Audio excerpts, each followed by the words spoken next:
Well, Nathan Rahman, welcome to Forces Sport, and thank you for having us to the stables here in Lark Hill.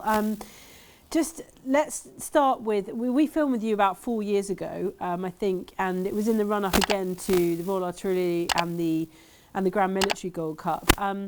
Let's sort of, for people who don't know who you are, tell us, your army history, but also your sort of racing history as well, because, they've come together as one now, but at what point did you sort of make the decision to do both? Part of the first plan in the Royal Welsh, which don't necessarily have a steep history in horse racing.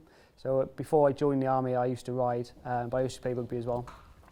When I joined the regiment then in 2007, I made the decision to leave the horses behind and concentrate with rugby. And it wasn't until approximately 2014 I came back into racing. Suffered a bit of a bad injury rugby-wise, and I went to a safer sport apparently. And then from there it was a bit slow to start off with, and then just as we had spoken 2019, that's when I had my best season so far, and it really picked up and put me in a direction I didn't think was possible, to be fair. Just to bring up the point about injury, didn't you have a nasty injury in this as well? Didn't you injure your back in quite a bad way? Yeah, so it was December 2018, pointing. So I had a new pointer for a trainer that I was riding for in Guildford. First time out for us, and we were at the last fence with a chance to win, and she just got into the bottom of it and basically flipped over with me. When I landed on the floor, I'd broken my back in 3 places, and then fractured 12 transverse process, which was like little bones off your spine. Whilst I was on the floor then, I got another trodden on by a few other horses. So yeah, essentially that was going to be me out of the game for the best part of 6 months. I made a really speedy recovery with the help from Tedworth House and Oaksey House in Lambourne. And I was back up racing after 5.5 weeks or so. Well, Guildford is a dodgy place, but did you surprise yourself with the speed that you got back to riding again? Yeah, I was probably at my fittest then, to be fair. I was overcompensating for slight lack of experience and just wanted to make sure that if I was getting beaten, it was through lack of experience, not through fitness. So I was very fit when I had the fall. And then just determination and prior knowledge, because I was a PTI for 10 years, that got me through it really, and just managed to push myself. I wasn't taking any pain relief or any meds, because if I bent over, touched my toes or put socks on, I wanted to know it hurt for a reason, not because it didn't hurt because I was getting masking the pain. So yeah, I managed to get a quick recovery, which was quite handy, to be fair. And confidence-wise, did that take a knock? Yeah, I did have a bit of a setback. I had a first ride back the 5.5 weeks after I had my fall pointing, and I was a bit questioning on the start line, do I really want to do this? And I had a good ride, came second, and then we went to the Royal Artillery and sort of, had to put it in the past, otherwise kept on thinking about it. I'd never ride again, really. A lot of people would question, given that you had an injury in rugby and then went on to have an injury when you were back racing, a lot of people might question why you continue to do it and what drives you to get back after. If you break your back, a lot of people, that's it, done forever, I'm not going to do that activity. But luckily for your case, you could recover. But what sort of drives you on as well? Horses, I use the quote quite a lot. Winston Churchill said there's something about the outside of a horse that's good for the inside of a man. We now say man or woman, but it is something about that. It puts me in a happy place. It makes me forget about everything. I tend to work a lot better after I've ridden in the mornings, so I'm quite fortunate I ride most mornings. And then the afternoons, I'm in a good place. Mentally and physically, just it puts me in a good place, really. And there's nothing quite like going 30 miles an hour over fences or even quicker on the flat. I'm not into drugs at all. This is the ultimate drug. If you're into anything dodgy, get out of it and go and ride a horse, because that's some buzz.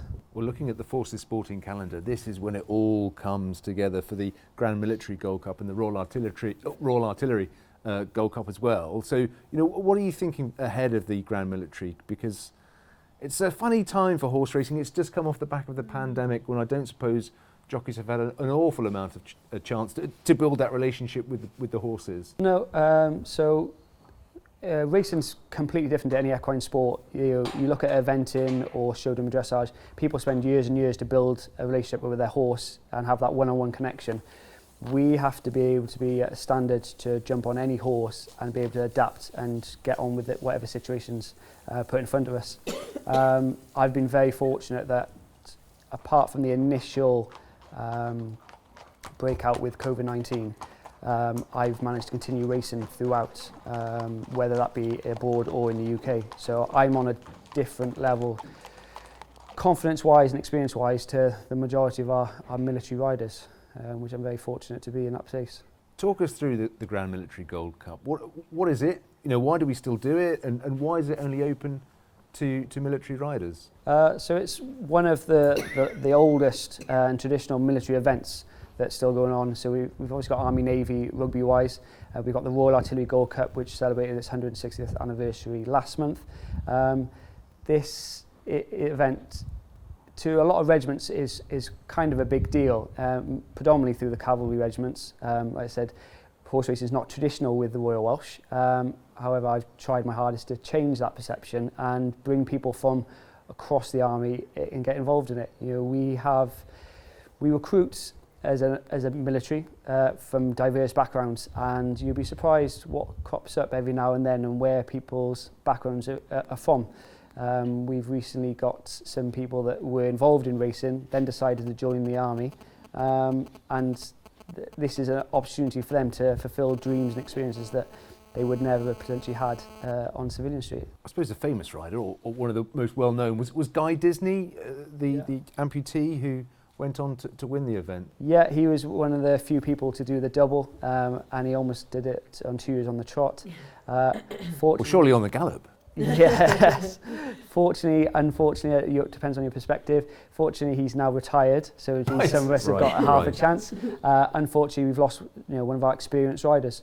On the back of that, though, we've got some really nice riders that progressed and through that come from other disciplines within the equine sport, and also we've done quite a hard recruitment drive through people joining the reserves, and we've actually got some nice riders to develop for the seasons ahead. We've lost a few personalities with Guy Disney, Billy Apahamian and Harry Wallace. Quite a big pool of experience there that we've lost within 2 seasons, and not having the races for 2 seasons as well. That's a big knock-on effect. However, with the training that we've been putting in, we are fortunately looking at having probably the most amount of eligible riders for many years. Just to point out for our listeners, that's not Kath making that noise, it's a couple of your ponies that you've got, isn't it? Yes, yeah, we've got a racing pony next to us who's a bit of a madam, and then a nice old schoolmaster belongs to my daughters. Yeah. What's the attraction, Nathan, to, I know that obviously you're sort of working as a freelance effectively at the moment, but you've linked up with a Nicky Henderson horse from Seven Barrows for the Royal Artillery and for the Grand Military. What's the attraction for people like Nicky Henderson and other trainers around the country? And indeed, you were talking about Grand Military being an international, which was news to me as well. What's the attraction, and how do you get those sort of big names involved in such a race? There's a prestigious honour to have any horse running at Sandown. It's one of the grade A tracks in the country, to be fair. The prize money's not bad either. And just to be able to showcase your horse with, in my eyes, we've got some very talented amateurs that are very competitive on weekends, riding either pointing or under rules as an amateur. It's quite good to showcase some of those talents where, if you're not based in the yard full time, like most amateurs are, it's quite good to show what other talent we have out there and give them an opportunity as well. I think the last few years haven't been great for the sport as a whole, and this sort of race is not in the forefront of people's minds as it used to be, and we just need to reinvigorate it slightly just to encourage more people to get involved, because it is a hell of an experience. And if you are an owner and you've got a horse that's eligible, you do have the opportunity to go to Windsor Castle afterwards and meet the Queen, which is quite a spectacular event, to be fair. So yeah, there's quite a lot of incentives there to put a horse in effectively. Well, look, you're the leading forces rider these days with the retirements of everybody else, and you sort of become a bit of do they call it a saddle for hire? I mean, you've been overseas racing, so how did that come about? So after I had that fall in 2019, after the military races, I had probably my best season pointing so far. I won a couple of titles, so I was one of the novice champions in Britain.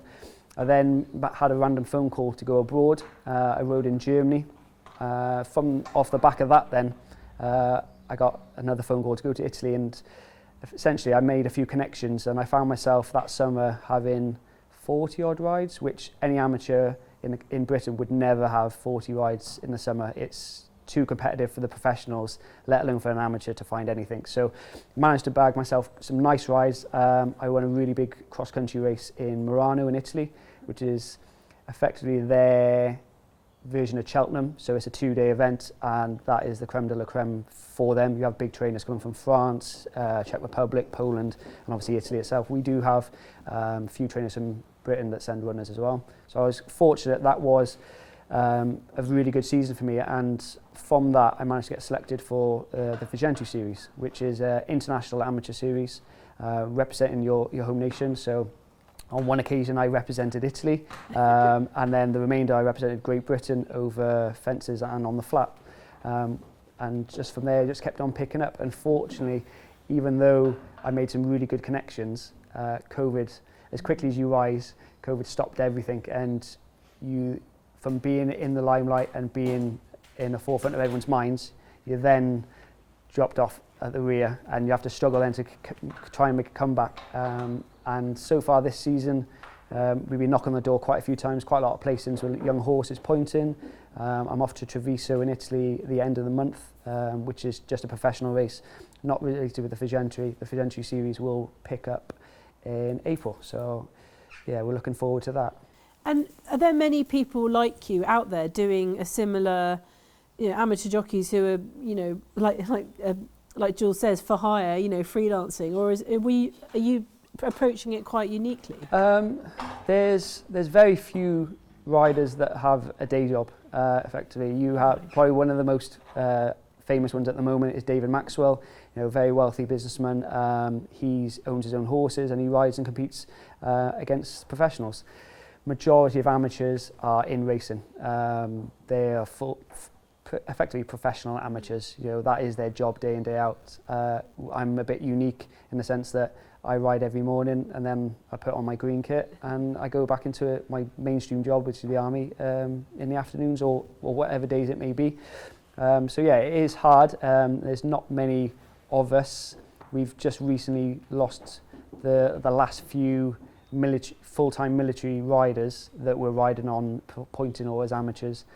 So at the moment, I'm currently the only one still serving that rides outside of the horses.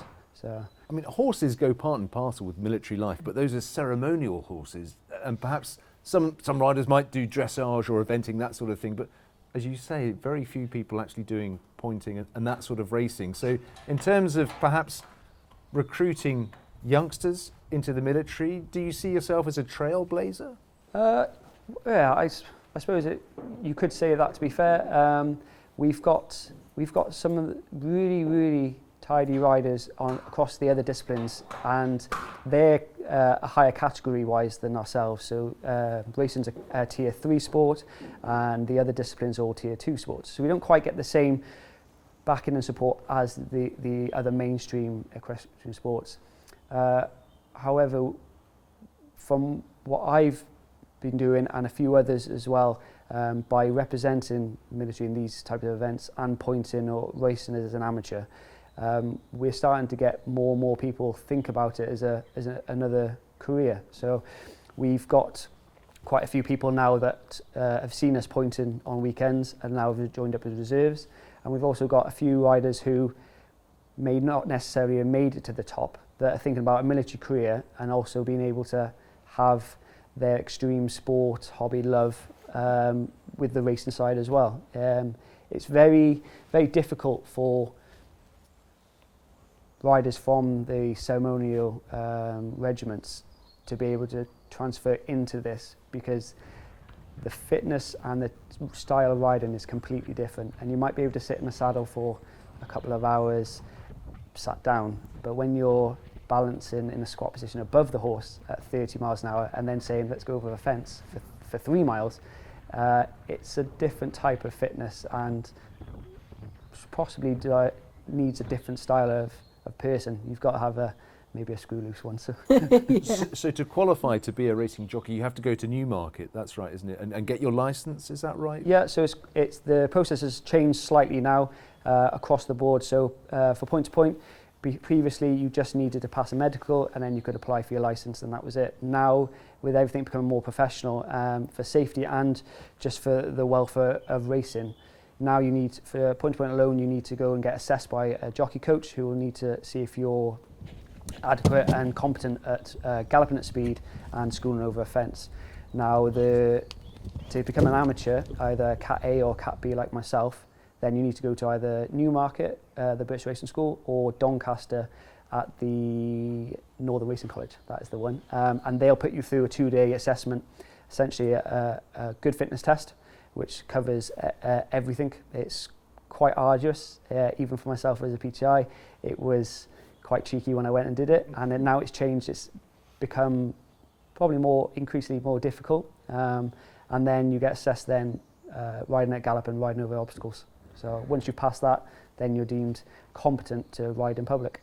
Well, people will be familiar with seeing what goes on at Sandown Park, but what is pointing? What is the race that you describe as pointing? So point to point is the grassroots level, amateur level, and that is essentially not on professional race courses, under rules racing like Sandown or Cheltenham would be. This is in farmers' fields. Some courses are old race courses that are now used for point to point, but predominantly it's in farmers' fields, and it was traditionally a race of hunt horses, farmers' horses, to get from point A to point B as quickly as possible and covering whatever ground and terrain was in front of you.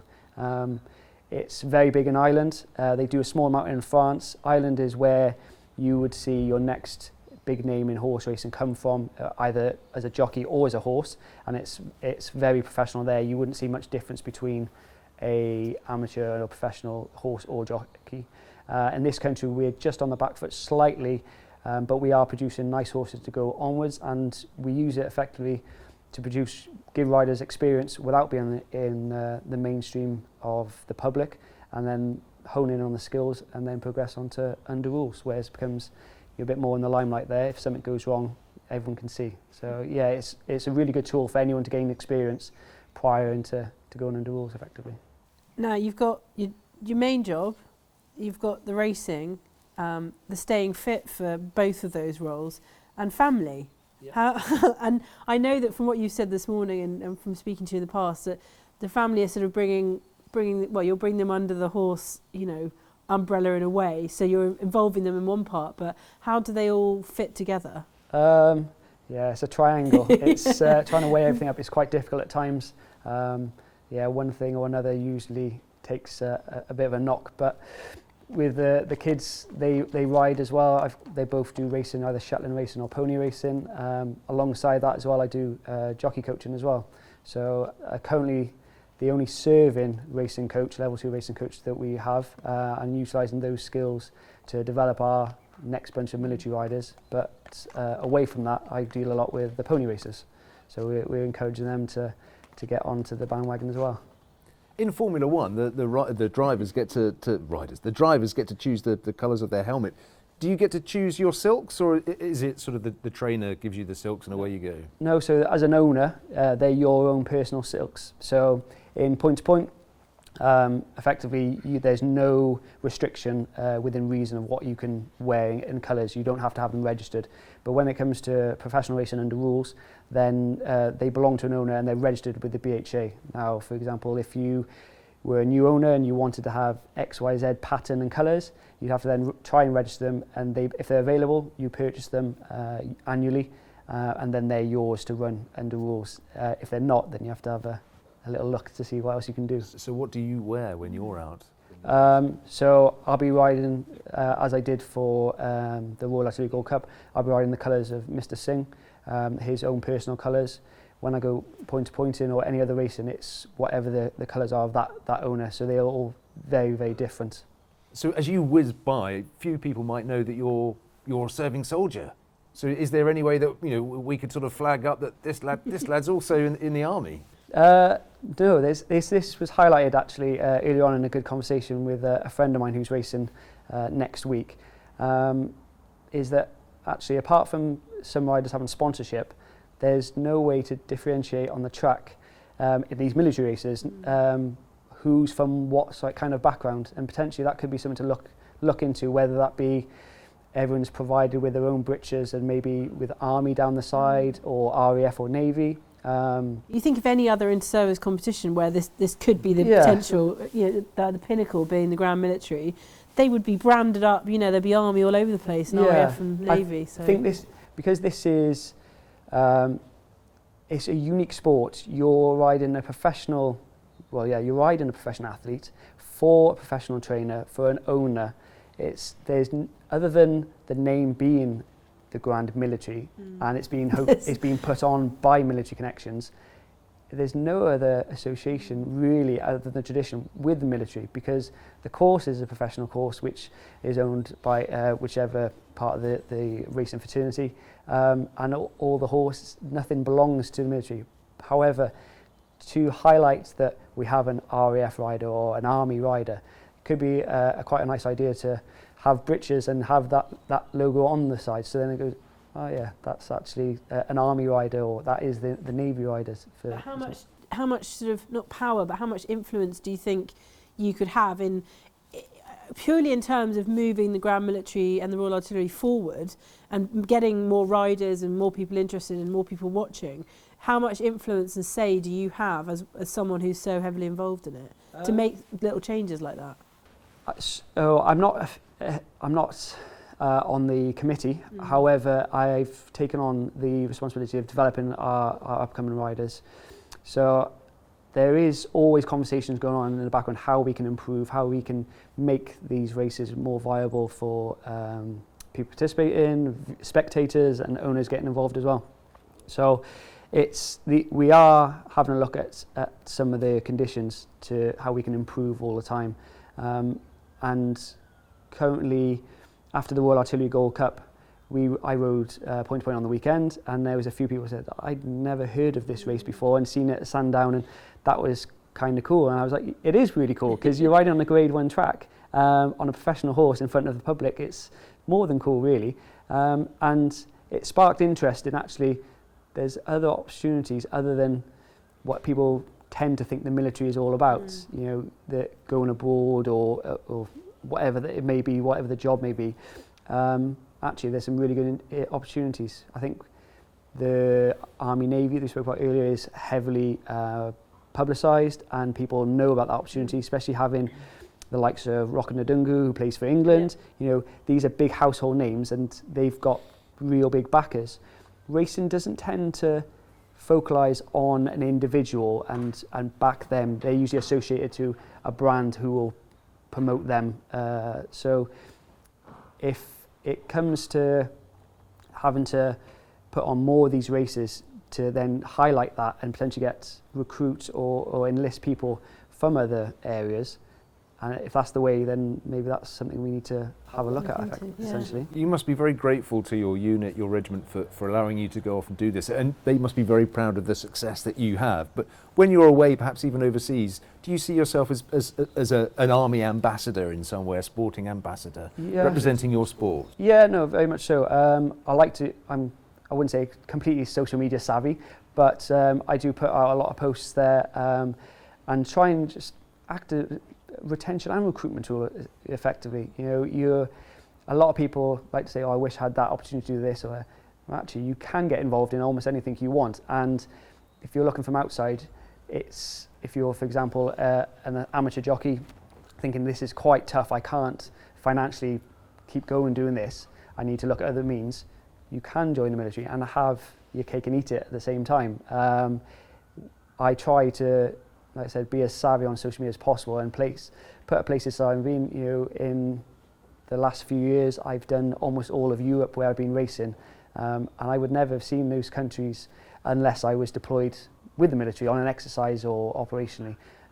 So I tried to put that out there, that these opportunities are out there. You just got to look for them, really. I imagine as the jockey, you have to remain calm, because the horse will feed off any emotion that you're giving away. So what's it like on the start line then, before a big race? Yeah, you get butterflies. So I've had quite a few rides now, so the butterflies do calm down. We've got a first-time rider riding the Grand Military next week.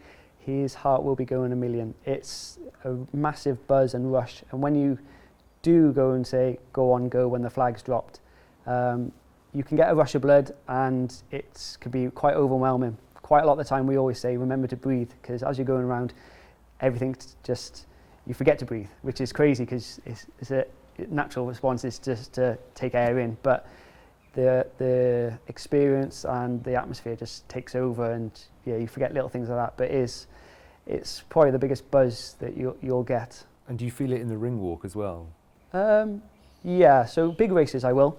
You know, if I've been there and done it quite a few times, you don't really find that much, but I like to think I'm on nice horses at the moment, so sometimes you think actually I need to provide the goods to continue having the nice rides and also continue getting people to put those nice horses in these events. Otherwise we may lose them altogether. And what's it like to ride a winner? Wow, that's probably the biggest buzz ever.